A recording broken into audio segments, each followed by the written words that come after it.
Recording in progress. All right. So if you'll remember, we left off at John 10. That was the last chapter we covered. And now we are at John chapter 11. And we're talking about Lazarus. And this is such an interesting chapter. So John chapter 11, verse 1. And I'll give you guys a second to locate it if you need to.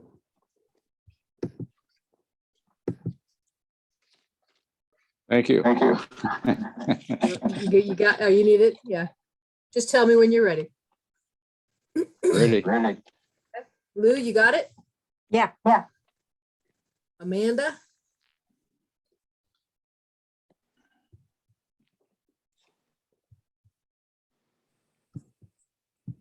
Okay.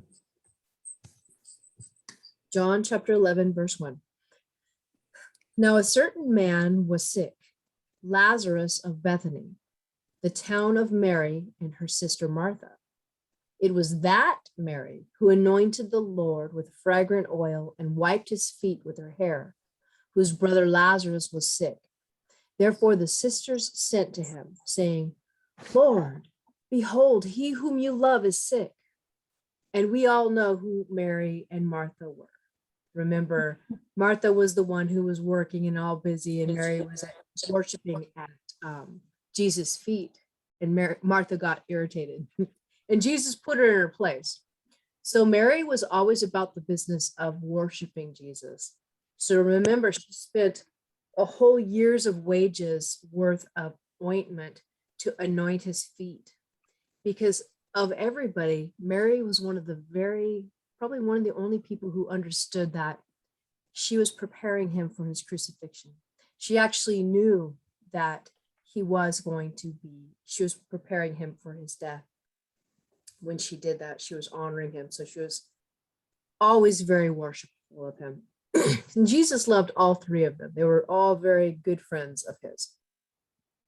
And so they sent a message to him saying, Lord, behold, he whom you love is sick. And they knew that Jesus did all these miracles. They knew that he cured people. They knew he was the Messiah. Verse 4. When Jesus heard that, he said, the sickness is not unto death, but for the glory of God, that the Son of God may be glorified through it. So Jesus is telling the disciples, basically he's telling them his plan that, he is going to die, but through his death, the Son of God will be glorified through this. Verse 5.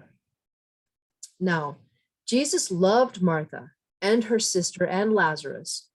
So when he heard that he was sick, he stayed 2 more days in the place where he was. Then after this, he said to the disciples, let us go to Judea again. So Jesus could have cured him from where he was. You remember, he had the power to cure someone without even being in their presence. He could have cured him from where he was. He could have rushed to get there to heal him before he died, but that he wasn't about to do that, because this whole purpose was to glorify God and to get people to believe. So he said to the disciples, let us go to Judea again. Verse 8. The disciples said to him, Rabbi, lately the Jews sought to stone you, and you are going there again? So the disciples know, everywhere that Jesus goes, the Jews are there, the Pharisees, they're trying to kill him. He's escaped them many times already. So, and not only are the disciples after Jesus, they're probably after his disciples as well, because they would see them as all a bunch of heretics. Verse 9. Jesus answered, are there not 12 hours in the day? If anyone walks in the day, he does not stumble, because he sees the light of this world. But if one walks in the night, he stumbles, because the light is not in him. These things he said, and after that he said to them, our friend Lazarus sleeps, but I go that I may wake him. Verse 12. Then the disciples said, because they didn't really understand, Lord, if he sleeps, he'll get well. Because they're thinking, well, if he's just sleeping, he's fine. When you're sick and you sleep and it kind of helps you to heal up. That's what they were thinking. However, Jesus spoke of his death, but they thought he was speaking about his rest and sleep. Verse 14. Then Jesus said to them plainly, Lazarus is dead, and I am glad for your sakes that I was not there, that you may believe. Nevertheless, let us go to him. Then Thomas, who is called the twin, and you'll remember the story of doubting Thomas, said to his fellow disciples, let us also go that we may die with him. So here you have Thomas, who is saying this to the other disciples because he understands that they're walking into this hornet's nest, that it's going to call all kinds of attention. It's going to bring all the Pharisees, and they could very well all get killed, is what Thomas is thinking. He's thinking it would be smarter if they just stayed away from the whole scene. Verse 17. So when Jesus came, he found that he had already been in the tomb 4 days. Now Bethany was near Jerusalem, about 2 miles away, and many of the Jews had joined the women around Martha and Mary to comfort them concerning their brother. Then Martha, as soon as she heard that Jesus was coming, went and met him, but Mary was sitting in the house. Now Martha said to Jesus, Lord, if you had been here, my brother would not have died. But even now, I know that whatever you ask of God, God will give you. Now, Martha, from a lot of commentators and from a lot of folks, catches a lot of flack over this comment because people see her as being accusatory toward Jesus. But Yeah. Oh, hell, I'd like to. So we see that. Some people will see her as being accusatory, but in actuality, she was in great grief for the loss of her brother, who, of course, she loved very much. And she knew for a fact that if he had been there, that her brother would not have died. And she knew, and she had all the faith. And she said that she knows, I know that whatever you ask of God, God will give it to you. She had the ultimate faith in him. Verse 23. Jesus said to her, your brother will rise again. Verse 24. Martha said to him, I know that he will rise again in the resurrection at the last day. So she's kind of repeating the things that Jesus has already told her. And he makes it clear, verse 25. And this is one of my absolute favorite verses in the Bible because it's so powerful. Verse 25 and 26. Jesus said to her, I am the resurrection and the life. He who believes in me, though he may die, he shall live. And whoever lives and believes in me shall never die. Do you believe this? I love that. I love that. That is so powerful that I'm going to repeat it. So Jesus is talking to Martha right here. And Martha had just said to him, I know he will rise again in the resurrection at the last day. She's repeating this, but he makes it clear to her. If she had any doubt, she wouldn't have any doubt after he said this. He says to her, I am the resurrection and the life. He who believes in me, though he may die, he shall live. And whoever lives and believes in me shall never die. Do you believe this? I just love that. Verse 27. She said to him, yes, Lord, I believe that you are the Christ, the Son of God who has come into the world. So she's hearing it, she believes it, but now she's going to see exactly, she's going to get this picture by what he does right now. Verse 28. And when she had said these things, she went her way and secretly called Mary, her sister, saying, the teacher has come and is calling for you. As soon as she heard that, she arose quickly and came to him. Now, Jesus had not yet come into town, but was in the place where Martha met him. Then the Jews who were there with her in the house and comforting her, when they saw Mary, rose up quickly and went out, followed her, saying, "She's going to the tomb to weep there."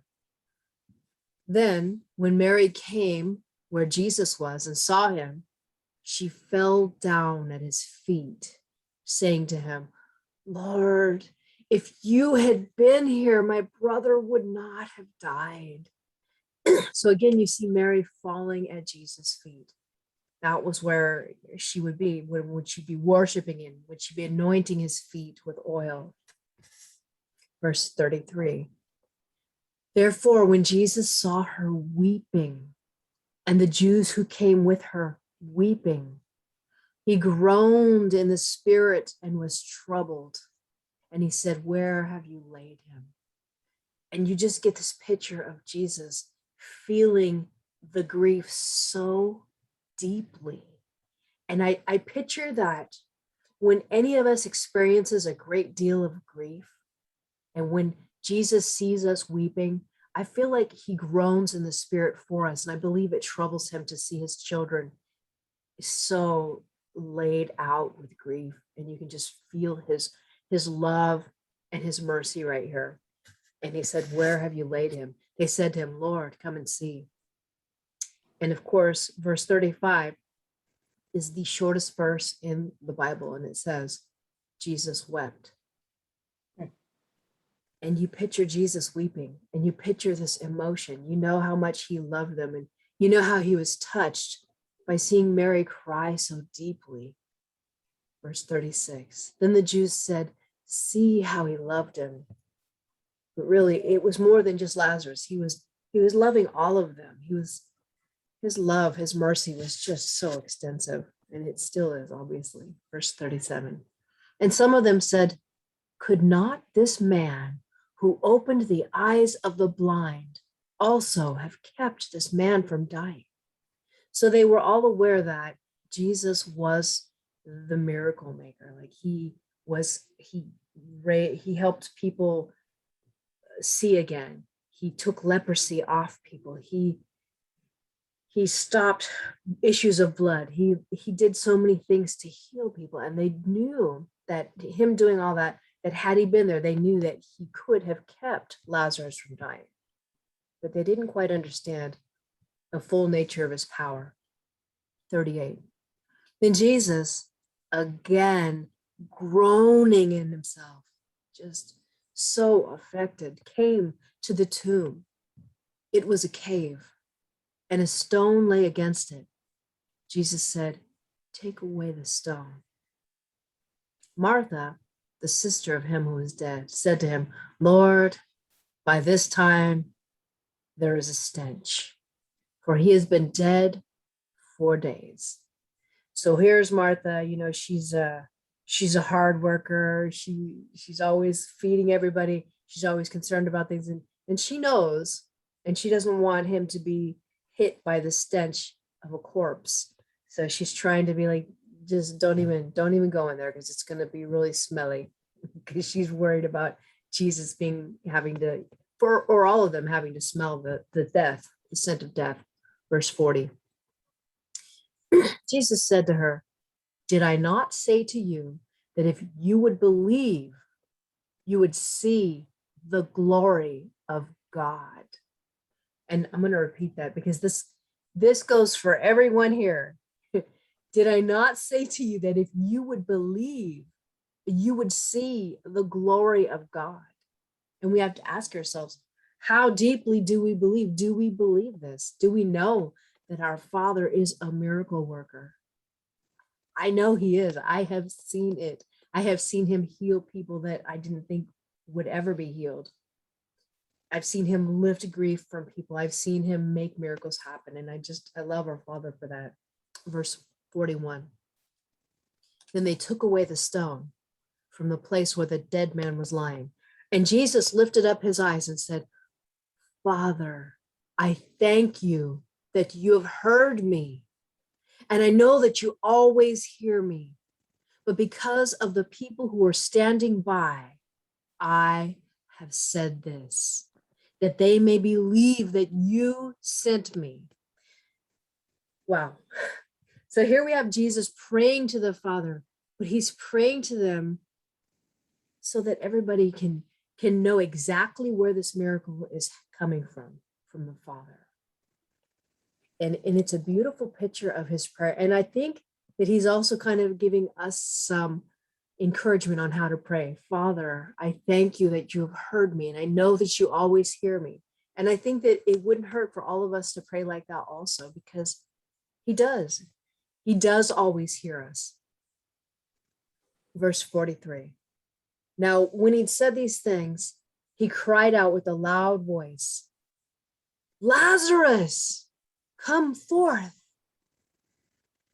And I heard this commentator talking about this, and he said, if Jesus hadn't said, Lazarus, come forth, every dead person on earth would have came forth, because that's the power of our Father. And it was like, yes, that is true. But he was very, specific. Lazarus, come forth.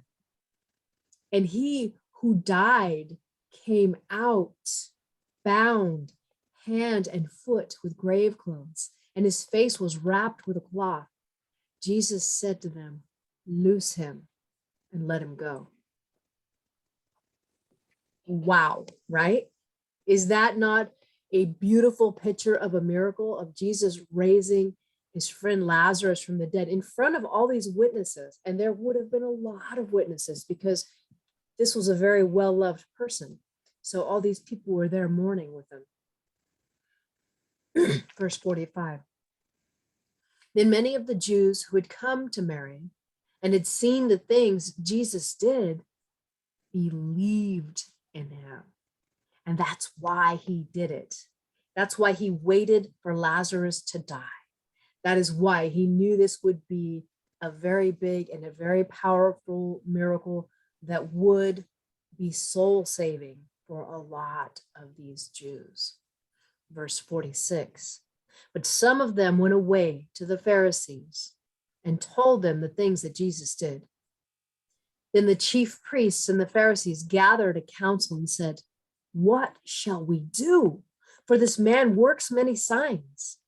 If we let him alone like this, everyone will believe in him, and the Romans will come and take away both our place and our nation.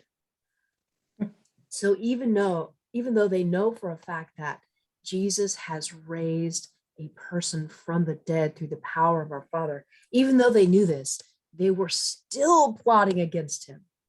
They were still trying to kill him. Verse 49.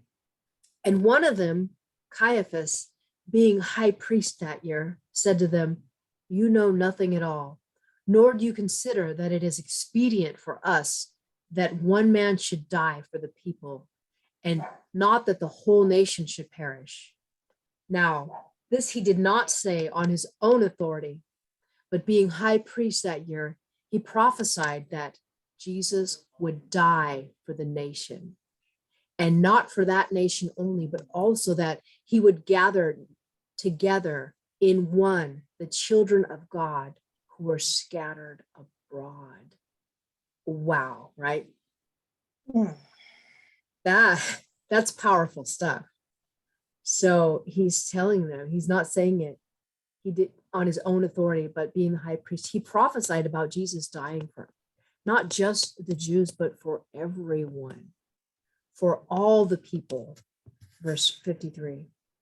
Then from that day on, they plotted to put him to death.